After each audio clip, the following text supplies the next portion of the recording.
What's going on, y'all? It's your boy Cool Colas here, and you are now tuning into a new episode of the Pro-Black Blurred Kingdom Podcast. On today's episode, I'm going to be discussing the Black Panther Wakanda Forever movie. Today I'm going to be doing a full review on the movie. I'm going to start off by talking a little bit about the Blur community and some of their comments prior to the movie and some coonery that I saw behind their comments. I'm going to be talking about the pros of this movie. I'm going to talk about the cons of this movie. And at the end, I'm going to give my overall rating, and I'm going to give some final comments and feedback as well, too. As I said, though, I want to take a deep dive into the Black Panther Wakanda Forever film and give you all a spoiler-free review. As always, this review is going to be honest and it's going to be polished, but it's also going to be very intentional as well, too. And I have to admit, y'all, I went into this movie with tons of uncertainty. I was having some real mixed feelings and even a bit of resentment, admittedly. When I watch different comic movies and television shows, I'm already hyper aware that there may be some type of agenda or negative trope that's portrayed towards black folks and it getting crowbarred in there in some way. The Black Panther series was something special, not just because it was authentically black, with a mostly black cast and beautiful storytelling, but because it was just something that was very different than the other MCU series that I had seen. It was mostly free of negative tropes, and it felt like something that blacks could truly enjoy and feel good about investing in. After seeing the previews, the propaganda, merchandising, and all this other stuff pertaining to the movie, I realized that all of these things that helped make the first movie a masterpiece were about to be stripped the hell away. But regardless, I told myself that I would still go see the movie for myself, just in case I was wrong and I was overthinking it, because there are times in my analysis where I have done this, admittedly. When I went to see this movie, it was about a few days or so after its release.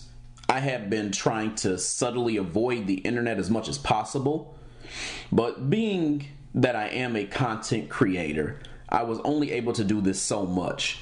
And luckily, most people were mature enough to give a heads up that they were about to spoil the movie, so I could scroll away, or so that they could give their opinions. Or what they would do is they would give spoiler-free opinions. And charge that to the idea that I mute and delete a lot of ignorant folks as well too. But anyway, one thing that kept coming up was that this movie was excellent.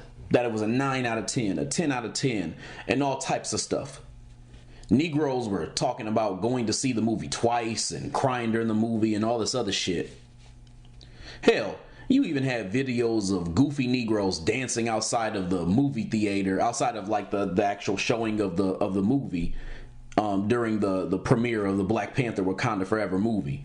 And to each his own, her own, that is. But I think that shit reeks of fufu and buttermilk biscuits.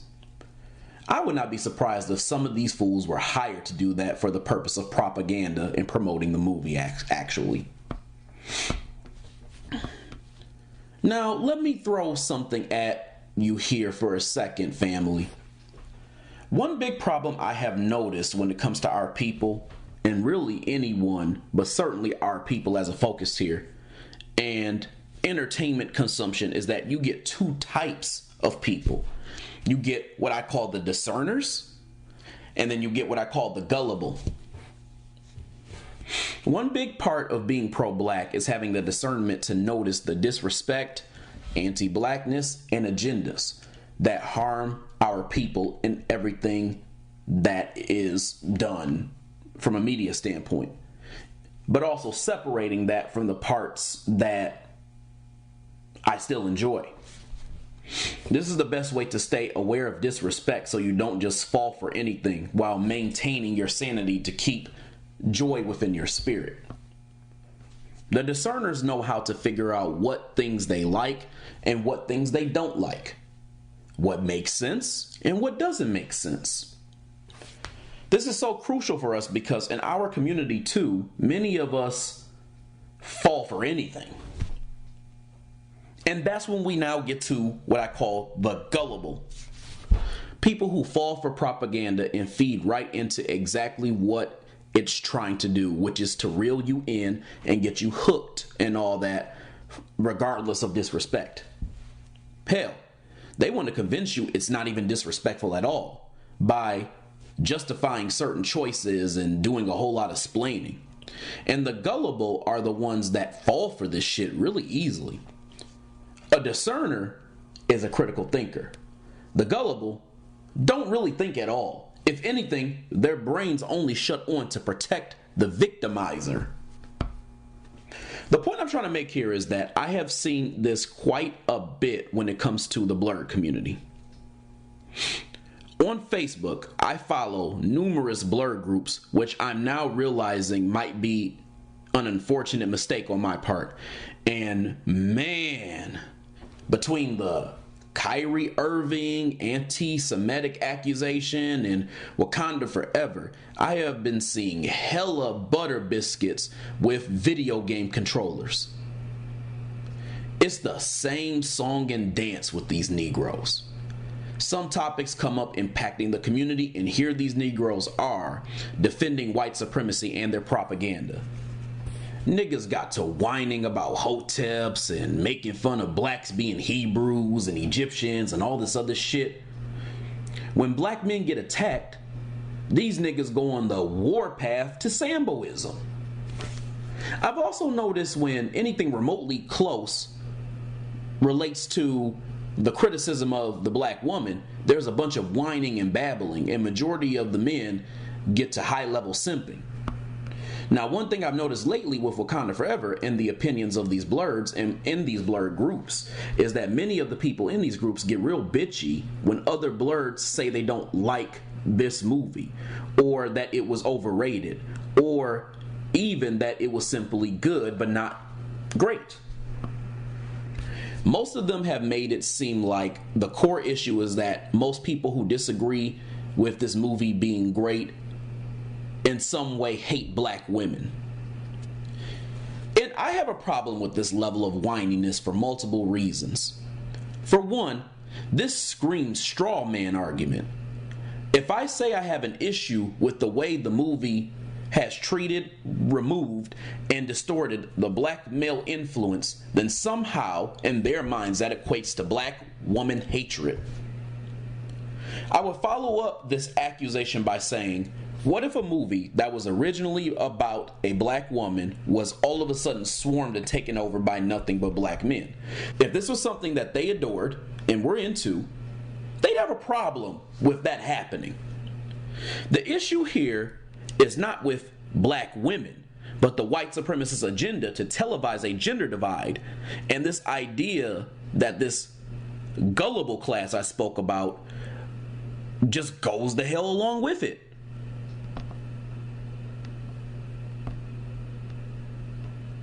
It is so important for some black women to be so desperate to be televised that they will let even a white supremacist propagate them and exploit them. And then other blacks who see this type of stuff just follow suit to keep the peace. Anyway, I'm going to get off my soapbox for a second on that point and highlight something else. If a person wants to say they dislike a movie for whatever reason, if they are paying their money, even if they're not and they just saw it themselves, it's their time, they have every right to criticize a movie or a product in general that doesn't meet their expectations. You have the right to say you don't like something. You are not required to agree to something you don't agree with just because hundreds of other folks around you want to bully you into thinking just like them. I refuse to big up anything I feel disrespects me or something that just isn't up to par in quality as it should be. At the age of 32, I should not have to make this statement, but here the fuck we are. The truth here is, y'all, I wanted this movie to succeed. And I didn't want to go into this movie with this on this mixed note, because I really want anything that's black oriented to flourish and to succeed. So for that, I will start off on a high note. Before I go in deep, I want to talk about this movie from the positive perspective, because there were some good things going on, and I want to highlight them and I want to lift them up. I'm also aware that the movie is succeeding in the box office, and most of that is because of the hype around it, the fact that everyone is curious about Chadwick Boseman's death and how that's going to be handled, and what will be done with the Black Panther, the propaganda that draws folks in, clinging onto the success of the first movie, and ultimately the polarizing conversation and images presented around the so-called gender wars in the black community. First of all, the acting in this movie was absolutely phenomenal. From Ramonda, who was played by Angela Bassett, to Letitia Wright playing Shuri, to Namor's character as well. And you know, Angela Bassett to me as an actress was always about a 7 out of 10.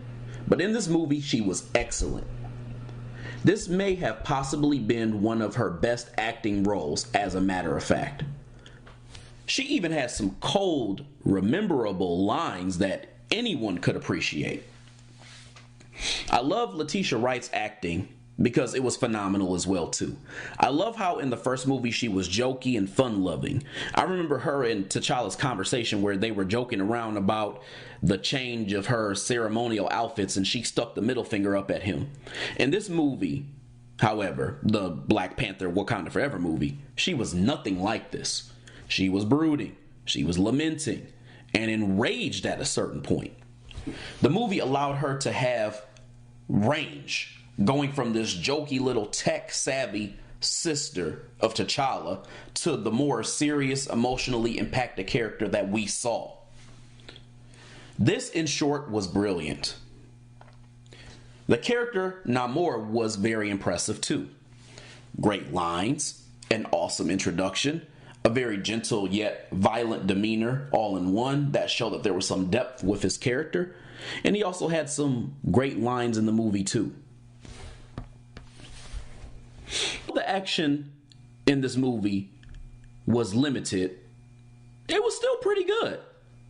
They did a great job of showcasing the fight scenes that they had throughout the movie.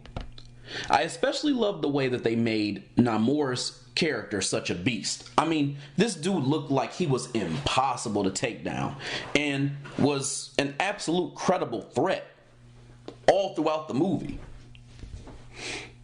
I also want to say that in this movie, the CGI was good. It was aesthetically pleasing and far improved from what I had seen in the first Black Panther movie. The beginning part of Chadwick Boseman's death and the way that they celebrated it, I thought was also very acceptable. It wasn't disrespectful, and it was done in a classy way, as I would have hoped. I didn't actually have very many issues with that specifically.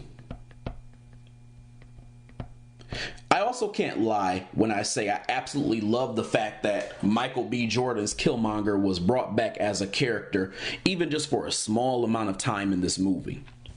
I loved everything about this, from the style to the outfit to his demeanor to the message that he had.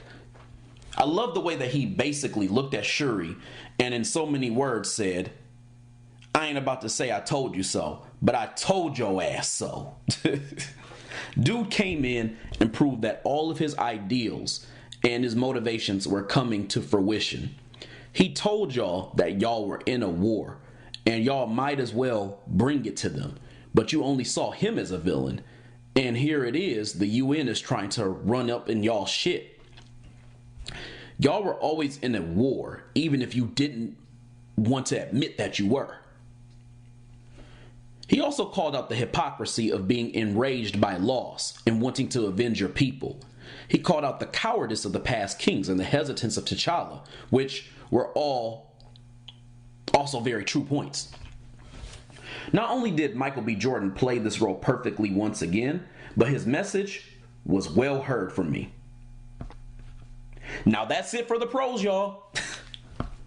Let's get into the cons. I want to talk about everything that I felt was wrong with this movie. And let me just say, there was a lot wrong with this movie. A whole lot. It was a well-dressed mess. I want to start off by saying that this movie used the same tactics that were also used in Spider-Man No Way Home. It was a film that used a lot of smoke screens to compensate for other issues such as great cinematics and phenomenal acting to overcast some of the other big problems that I'm going to get into in a minute. They threw a lot at you, a lot of side stories, and they introduced new characters, and some of it was highly unnecessary. This movie was like having a woman with bumps, craters, and bruises all over her face, but she puts on a bunch of makeup and mascara to cover up everything that's going on with her face instead of just drinking some damn water to clear all that up. I want to begin by having a discussion about some of the little issues I noticed with this movie that just kind of bothered me. For starters, the movie felt rushed. It felt like every event was happening so fast. Behind the scenes, one thing that kept coming up as a theme was that because of Chadwick Boseman's death, they did the best that they could to try to get the story finished. This is fine and dandy and all, but there was an alternative to me. So, in my opinion, it was no excuse. They could have postponed it further till they had a fully flushed out and well done story that felt well paced. They used Chadwick Boseman's death too much as a crutch for their shortcomings. It's no different than having a video game, especially looking at the video game industry today, and playing it, and then getting this feeling like the game isn't all the way finished. This happens often with companies, especially Nintendo. You know, you pay your $60 to get it and feel underwhelmed because after you're done with the game, it just feels incomplete. And I've talked to game developers, people who I know personally who are into game developing, and the excuse that I've heard way too often is that it takes a lot more to create a game these days with new and modernized graphics and such. But to me, the solution to all that seems so simple. Either charge more for a completely flushed out game, or just take more time to release a game, but make it well worth everyone's while because it's finished. Instead, they'll make you pay extra for DLC, and it's like 5 to 10 bones for a character, or some type of mode that wasn't in the game before, depending on whatever this game is that we're talking about. The point that I'm making here is the movie industry and the game industry are not going for these solutions for the exact same reason. They want to make more money, and they want to make that money fast. And because many of them are the tycoons of their respective industry, they know people will just eat the shit they give them, no matter what it looks like. Anyway, one of the problems I have with knowing the behind the scenes details about these movies is that you truly don't get the full picture of all that's going on behind the scenes and what's happening. You only get what they choose to convey. And oftentimes the hidden agendas that they put in these movies is left out. This now leaves the gullible class that I talked about earlier to argue with the discerners about what's really going on. The second issue I had was the movie was called Black Panther Wakanda Forever, but it felt like it should have been called either Wakanda Forever or women of Wakanda. And I'll get into the feminist agenda later, but right now I want to make a very simple point. We saw an actual Black Panther for maybe 20% of the movie. And the Black Panther was only spoken about in general for about 35% of the movie. And that's if you include the 20% where she was shown in action. As a matter of fact, they shy away from even discussing the legacy of the Black Panther for a good portion of the middle part of the movie. My next quote-unquote little issue is T'Challa's death and how it seems kind of mystifying. He was the Black Panther, and one would think he took a serum that would have made him impervious to diseases and dying of natural causes. And even if this theory is incorrect, he was a research scientist, smarter than any other MCU hero, who could have easily created a cure for this so-called unknown disease that impacted his heart. In order for him to have died in this way, it would have meant he conscientiously made the decision to do nothing.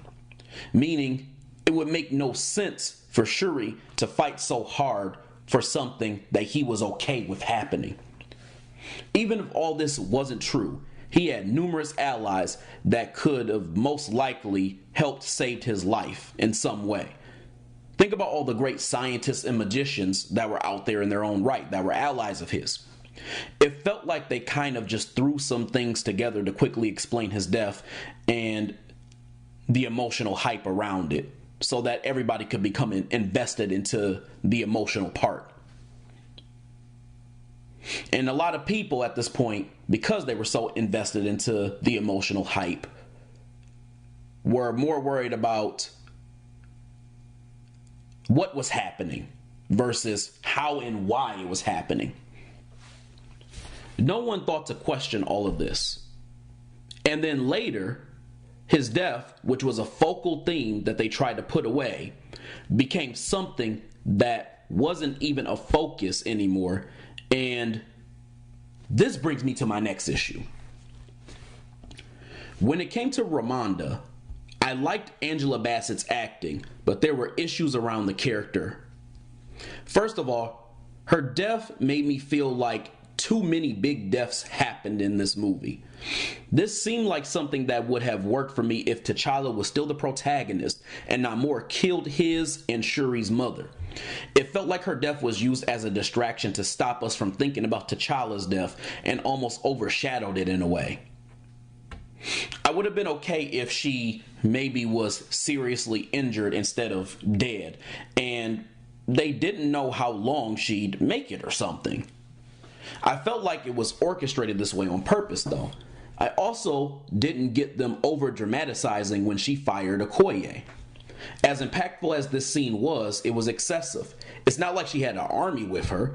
It was the two of them with no Dora Milaje present.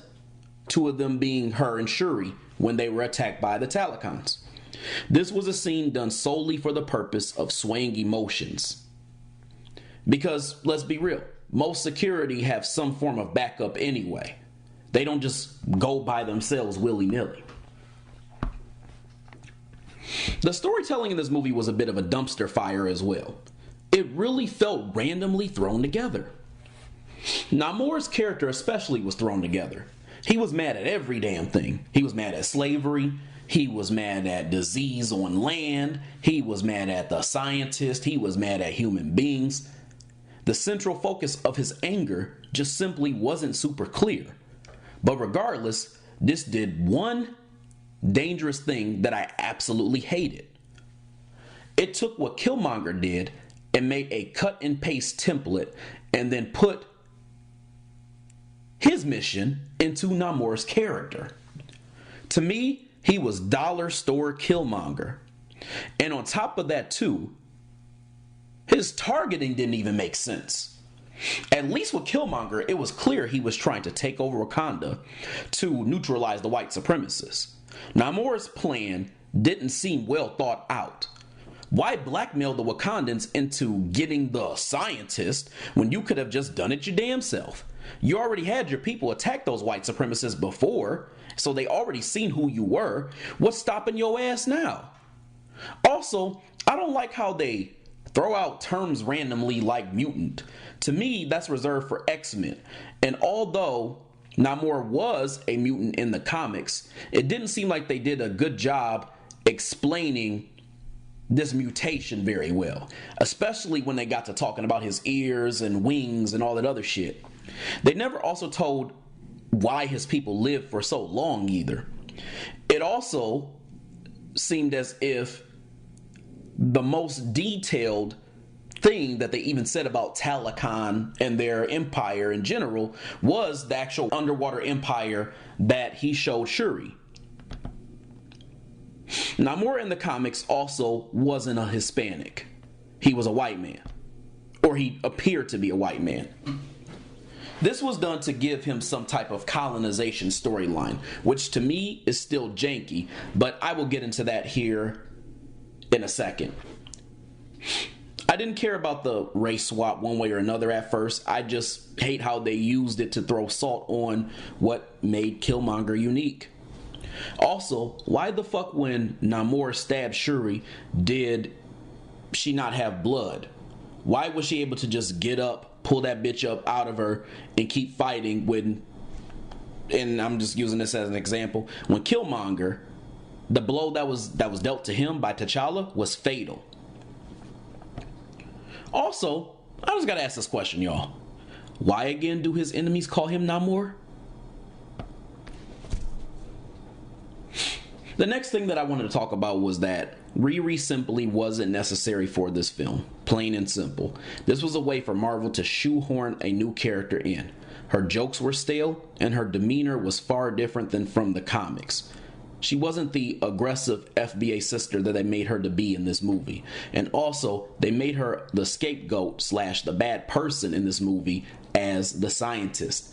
Now, what I'm about to say is more neutral than bad though, but it reminds me of when people get mad at black folks who are used by the white supremacists as puppets when there is a bigger evil that's really around. Now, let's talk about the agendas that are in this movie. One thing I feel the need to take a step back and say here is that when it comes to agendas and propaganda, nearly everything you watch has these types of things in there. So before you criticize me and say that you don't pay attention to those types of things, then I would say that you are missing a crucial part of the way creators program their audience to believe their nonsense and bullshit. Messages aren't just something that you should ignore. It's something very vital to the way society and its beliefs are shaped and molded. And what's most important is who controls the narrative. There are numerous white creators who are the head honchos of every big brand, including Marvel, DC, and many others. And many times they will throw in black writers and directors who are off code or who will willingly go along with propaganda, whether they believe it or not. Most of the time, this is for individual success and gain.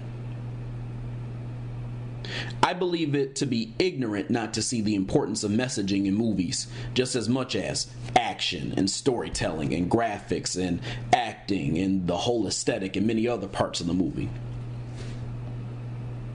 I would also, with that, leave my black viewers with this question. When in history has any white person went out of their way to properly portray all blacks in a positive light without there being something in it for them? Anyway, there were about 4 prevalent agendas throughout this movie, and I wanted to take some time to flush out all of them. Some were more prevalent than others, but there needs to be a discussion about this. Too many are too afraid to tackle these issues, but not I. To me, these are some of the frustrations I have with watching movies when all I'm trying to do is enjoy them. No one wants to watch something that constantly insults and disrespects them as viewers unwarrantedly. And Black Panther was a movie that once was void of these types of issues. One of the biggest issues in the movie is that they tried to make it seem like there was a black and brown coalition when this is far from true. When I speak about the Hispanic community, I'm generally referring to those in that community that would not identify as Afro-Latino or Afro-Latina. Because the truth is that most of the Hispanic community actually marks that they are white when it's time to fill out the census. I'm referring to those who have a almost white look and would identify as white as well too. There's even a cultural saying amongst the Hispanic community called Mejor la raza. The meaning around this was improve the race. It's an example of the racism within this culture because it's all about conditioning Hispanics to love, prefer, and even marry individuals with whiter looking features to produce children who they tend to believe are better looking. Whiter in this context isn't just related to skin, but also hair preferences. It's also preferring more straightened and thinner hair textures and lighter skin complexions rather than thick, curly, coarse textures and darker skin. This also applies to physical features as well too, to a certain extent. Personally, I hate the term brown because our community tends to say black and brown because they are either afraid of speaking up for their needs specifically, or they genuinely want to speak up for a group that generally has shown disdain and racism towards them. I say all this to say, you'll often hear me say white Hispanic. White Hispanics as a whole have individuals who typically don't look like that of an Afro-Latinx person. So for example, you typically see 3 different types of looks. You have the Cameron Diaz looking Hispanics. You have the J-Lo or Selma Hayek looking Hispanics. And you have the Amara La Negra looking Hispanics. In this instance, Amara La Negra would be the only one who I would call a black Hispanic. But anyway, in Namor's actor's case, the man, I think his name was Tenoch Huerta, is what I would call a white Hispanic because he'd fall in that middle category somewhere. Anyway, the Black Panther was a movie that was once solely, exclusively put out there for black folks. And now it seems to be forced to share its presence with other cultures. This movie was about black issues, black empowerment, and was special to our community, and the narrative propagated in this movie, once again, like other times that I've seen in other shows and movies, conflates Afrocentricity to multiculturalism, which are 2 very different things. Throughout the movie, you can even see that they tell many black and brown-esque type of messages, and one of the ones that I saw that bothered me was this idea of blacks and browns banding together to take down the big bad white supremacists. This narrative is far from true in reality because white Hispanics tend to get on code with white supremacists and their values instead of with black folks. In this movie, you even see somewhat of a reverse of what I just stated. They made it seem like the blacks weren't getting on code with the Hispanics. They made it seem like the blacks were actually getting on code with the white supremacists. In the movie, Namor badgers Shuri about finding the scientist and bringing her to them. Namor doesn't even care who the scientist is, but assumes she is aligned with white oppressors in their discovery to eviscerate vibranium. It's almost as if the Wakandans symbolize black folks, especially black Americans in this specific instance, and the Talakans symbolize white Hispanics. The movie paints the picture that we as blacks are holding the Hispanics back and coming up together as a coalition against the white supremacists. This is especially shown when Shuri declines bringing the scientist to Namor because she doesn't want her to be killed. Apparently, blacks are stopping Hispanics from being revolutionaries.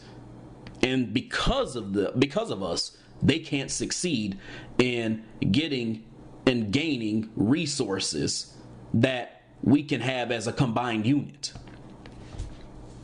I also find it interesting that they spared Namor in the end but killed Killmonger, although they basically had the same mission and did the same thing. Why is it that the black man who represents FBAs, for those of you all who don't know, because I've been saying this for a while, foundational black Americans, was murdered because he was so enraged? He was the angry Negro, and he killed people, both who were white and black, and in this case a Wakandan as well. Namor and his people did the same thing, killing multiple white folks, a Wakandan queen, which in my opinion was even worse than what Killmonger did. I mean, he did it right in Shuri's face. And he was willing to kill the FBA sister Riri as well too. Shuri was enraged with the spirit of Killmonger, but even with that, she spared Namor somehow. But in the case of Killmonger, he was a menace that needed to be stopped. It shows the grace blacks in the diaspora will show Hispanics and other non-black folks while giving hardcore hatred to FBAs for the same crime or something that is not nearly as bad. And I do need to re-note here that the Wakandans just really don't want to kill white folks. Now, do they? Never mind, they tried to infiltrate their shit and harm them in the process. Also, I just gotta say, y'all, and I know many will hate me for this, but I really don't give a shit. Blacks were the real Mayans, so there is some historical inaccuracy with the Talokan story anyway. This also seems like a big old gentrified mess. Overall, as I said earlier, I wasn't so upset about Namor being turned into a Hispanic. But as I thought about this more, I realized that what they did, making him Hispanic, was create a gateway to crowbarring this people of color narrative into a story that was really about black authenticity. The other thing I wanted to point out was that there was a message at the end of the movie where they had Shuri and Namor side by side stopping their people respectively to end the war between the Talokans and the Wakandans. When they did that, it was 100% clear to me that what they were trying to show in this was that blacks and Hispanics are better when they are unified and not fighting each other. In a way, it creates the message that all lives matter. And despite that statement actually being true, it reinforces this deflective white supremacist narrative that when blacks discuss that their lives matter and that issues of hatred and racism are being shown to them from immigrant groups and whites, these very groups that they're having these issues with deflect by saying things like all hatred is wrong, war amongst all is wrong, and ultimately the inaccurate statement that I typically hear, which is that blacks themselves are racist. Now, with this woman empowerment agenda that was in the movie, this is a subject I don't even need to really go into too much because it's obvious here what's really happening. And I will admit that the way they portrayed the black woman's empowerment theme in this movie was kind of subtle, but it also slipped through the cracks in certain scenarios as well too. Literally, there were so many black women in this movie that they were able to take the propaganda around that and partner with Max Cosmetics and make a Wakanda Forever makeup line to utilize the image of black women while also helping non-black women look more like black women. And I spoke about this on a post on Instagram as well too. One negative for me was when the ancestors spoke to Shuri. If you remember, T'Challa was a Black Panther that had been visited by the other kings, and some who I'd presume even played a Black Panther role in the past themselves, like the Bashinga guy, for example, who was referenced in the series by Killmonger's father. Why was it just Ramonda when Shuri was trying to speak to ancestors? Why was it just Ramonda who showed up and not any of the other kings, or even some type of voice of T'Challa that was present? Have you also noticed that the women of Wakanda seem to be good decision makers, whereas in this and in the first movie, there were always problems with the way that the men made decisions? In the first movie, T'Challa was uncertain of how to rule, and he was criticized and thrown into confusion by everyone around him.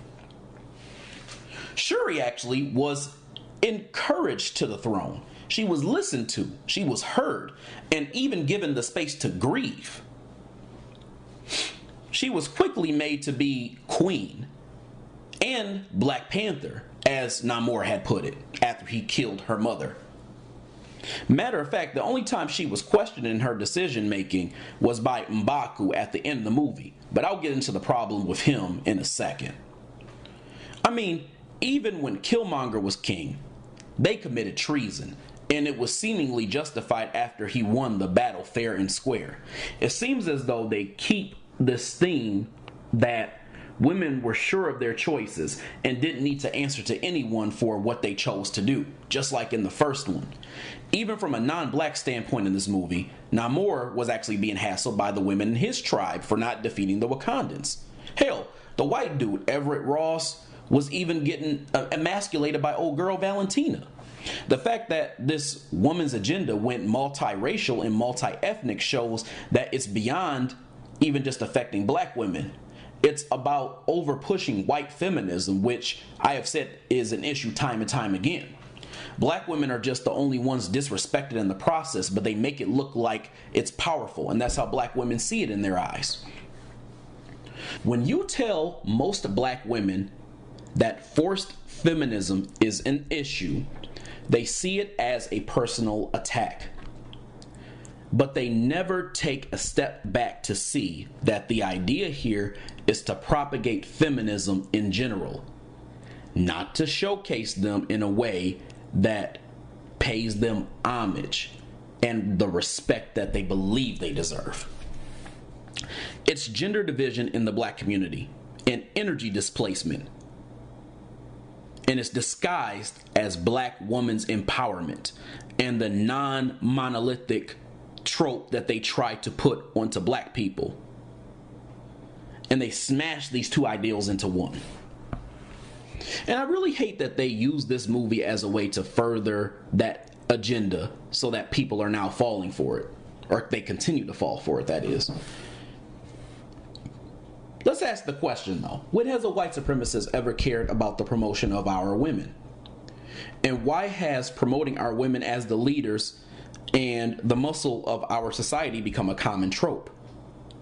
Do you ever ponder these questions, or do you simply conflate the struggle of the black woman with the white woman?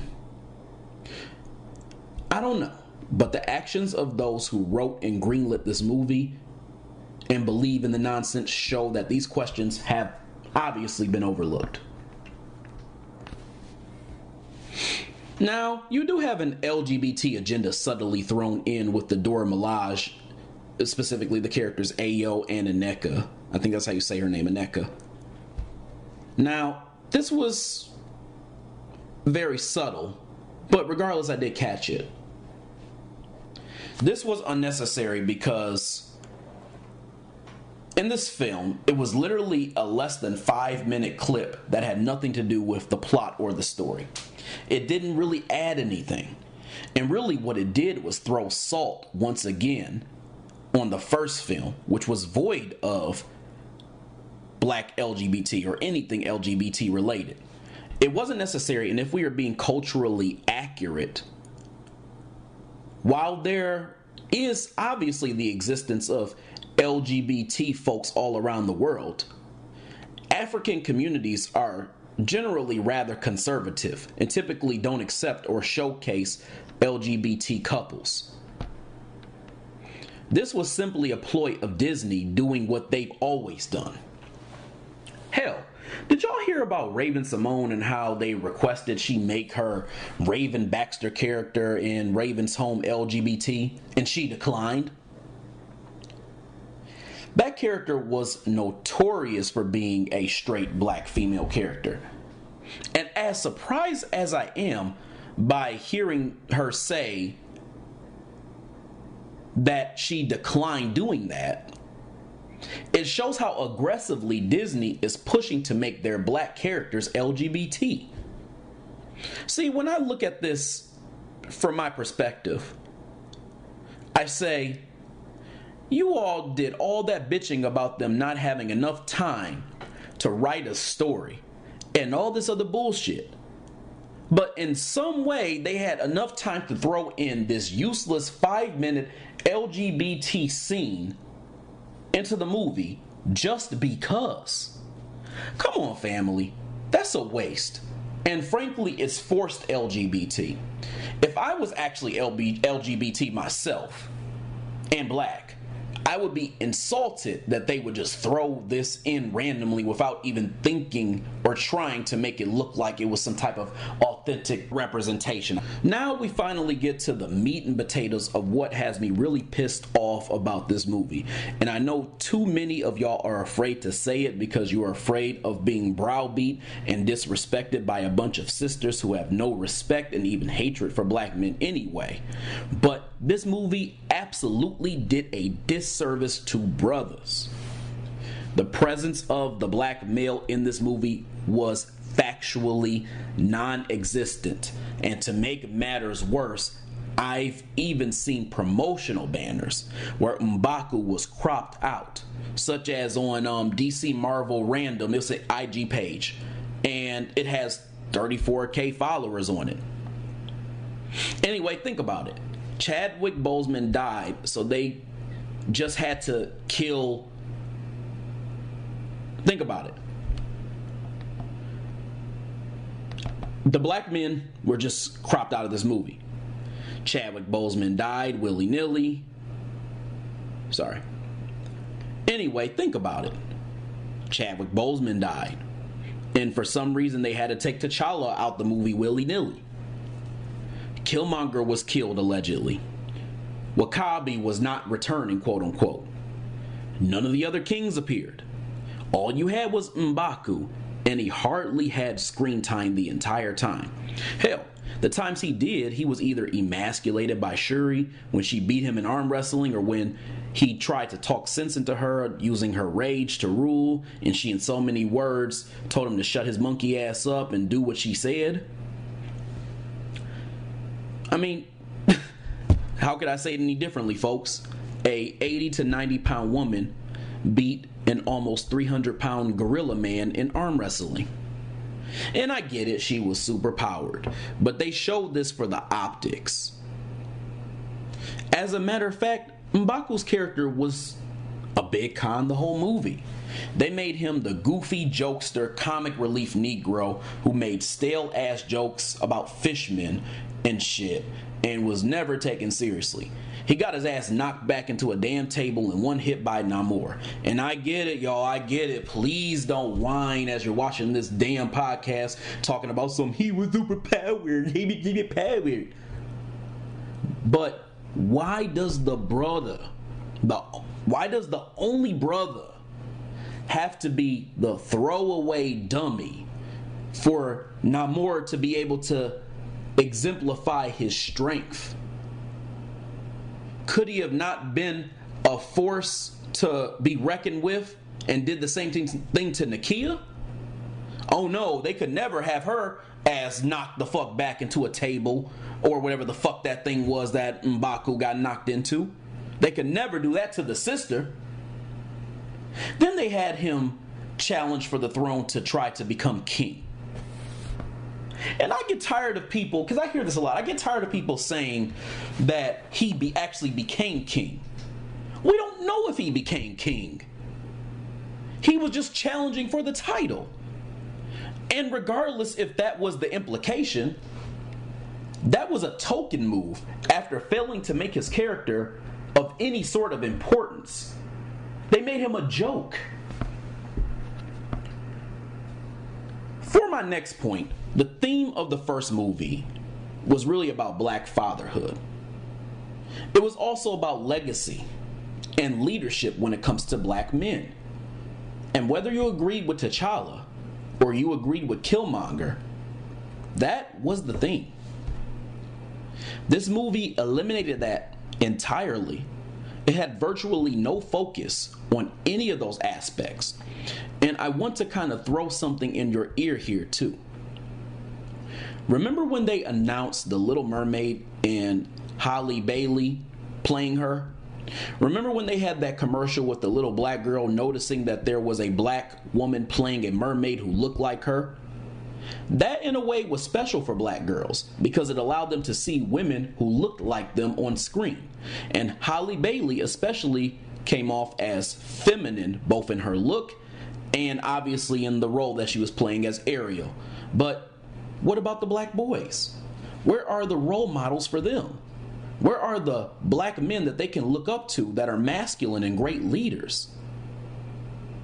Every man that you see now is either reduced to being a bumbling and stumbling idiot, a joker, they get infantilized, they're an idiot, they're a punching bag, they're effeminate, they're docile, or they're just LGBT.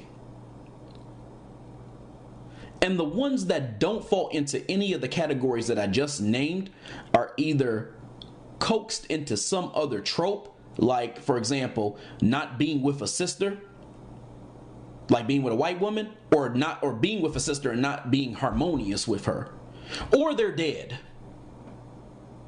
Why can't the black boy have someone to look at for admiration? A lot of times, black men themselves don't have role models and people they aim to emulate in real life.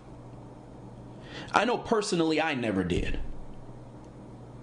I had to struggle and bumble through ropes of manhood. And in some ways, there are still things that I'm trying to figure out myself to this day. And regardless of whatever bullshit that you say after this, no, a black boy cannot look at a black woman on television to help become a man. Black Panther, to some degree, showed this and was an example for black boys. And that was stolen. I mean, if we're being very, very honest here, Disney doesn't even have a black prince. So little black boys really don't have anybody to look up to. But you know, while I'm on my soapbox, let me propose something. And I talked about this a little bit earlier. What if the roles were reversed? What if Black Panther was always about Shuri? And then Letitia Wright died. Heaven forbid. I absolutely do not want that to happen. And imagine if T'Challa was the younger brother.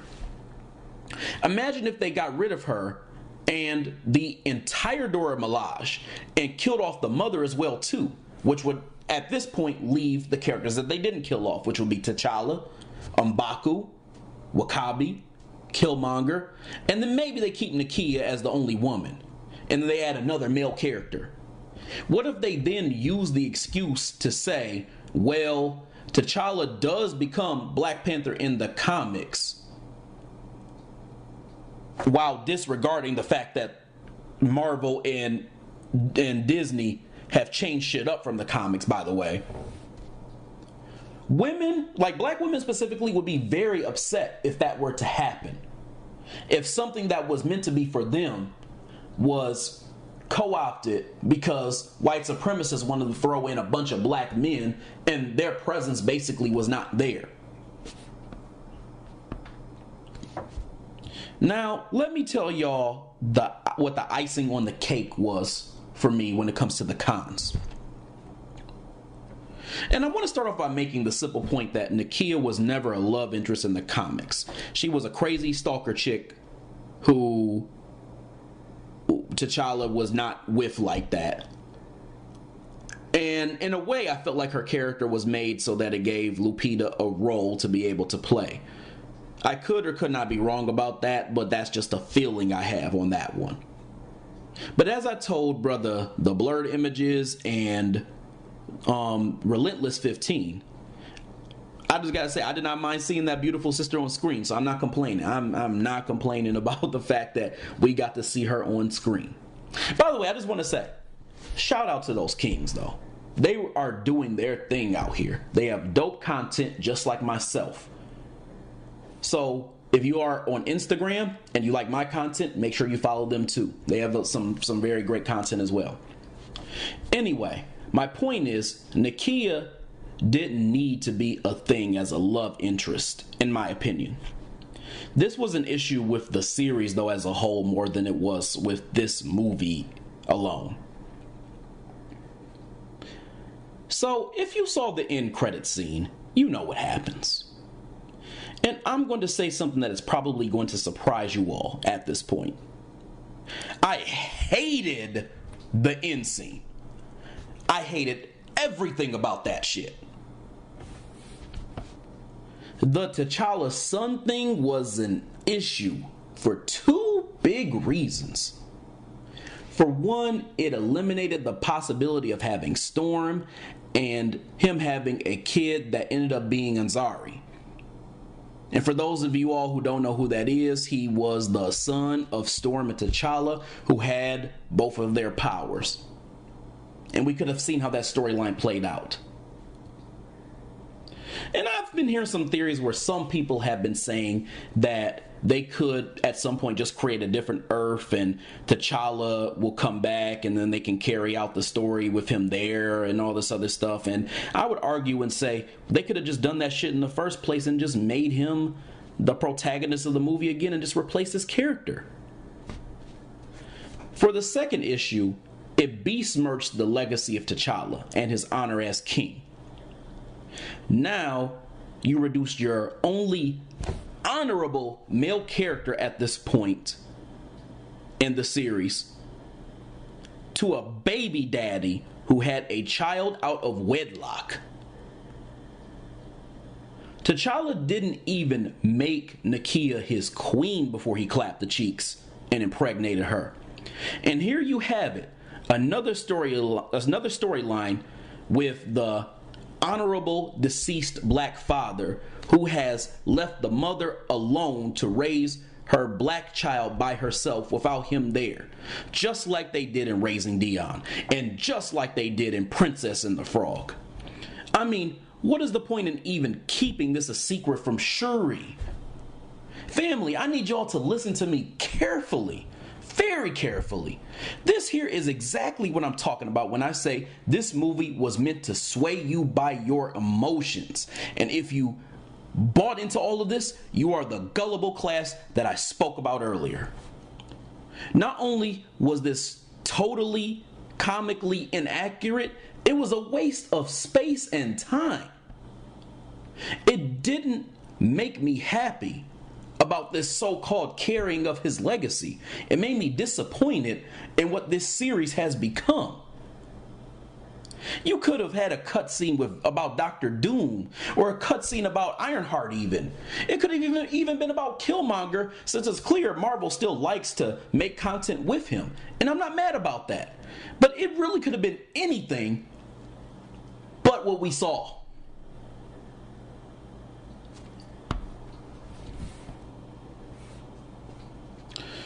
So, on another note, Brother Blurred Images asked the question during a live video that we had. And he asked me if I had the opportunity to change the movie and make it the way that I wanted to see it, what would I have done differently?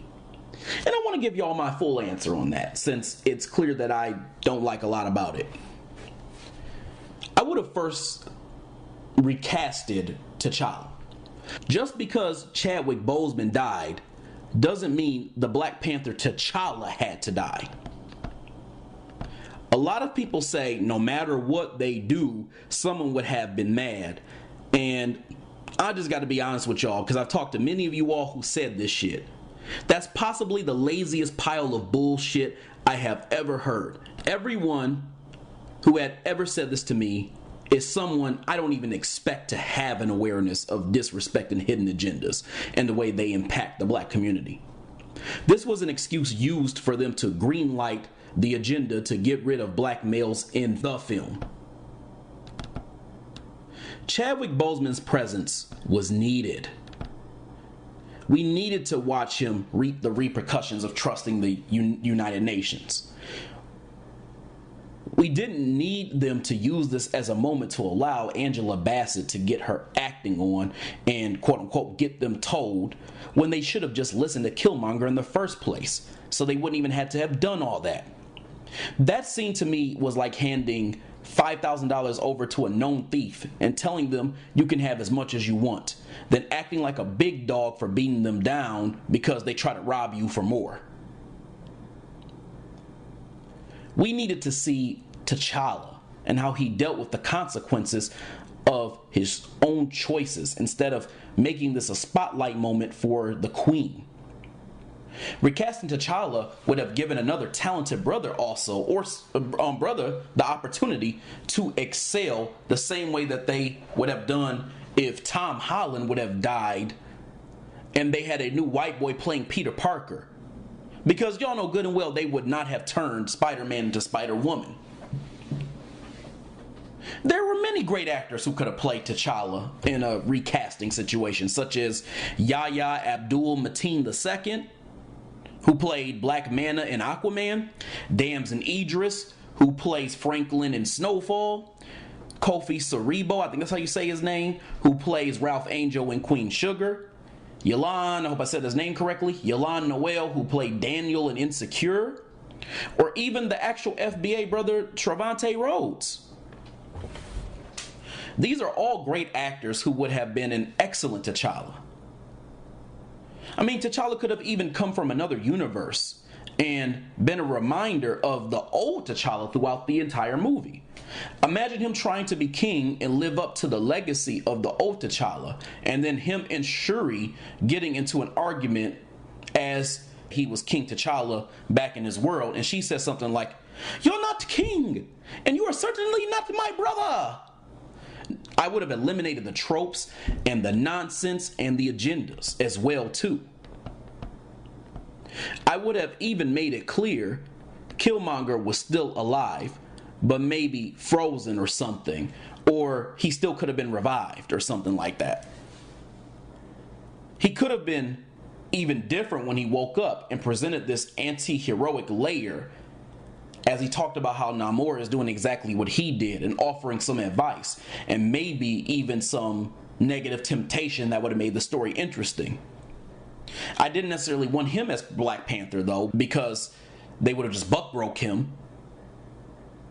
Though I do like everybody else that I mentioned. All in all, my rating for this movie is 6.7 out of 10, which is above average. Superb acting, and the action kept it high up there, but everything else was a big disappointment. And you know what? I need to admit something for a second. And y'all are gonna hate me for this, but I don't care. Once again, I really think that Black Adam was comic movie of the year. And if I'm being honest, I don't even think that Black Panther Wakanda Forever would have been number 2. And no, I am also not too hopeful for the future of Wakanda. It's been compromised. And in the words of your boy Namor, it could have been different. Anyway, y'all, that is my review. I hope you enjoyed it. And I actually want to leave you off with one more quote before I finish. And this is to kind of change up what your boy Killmonger would have said had he watched this movie. Is this your sequel? Is this your sequel? All right, Joe. I just had to say that real quick. Anyway, I'm gonna let y'all go. I hope y'all have a good night, and I'll talk to you later. Peace.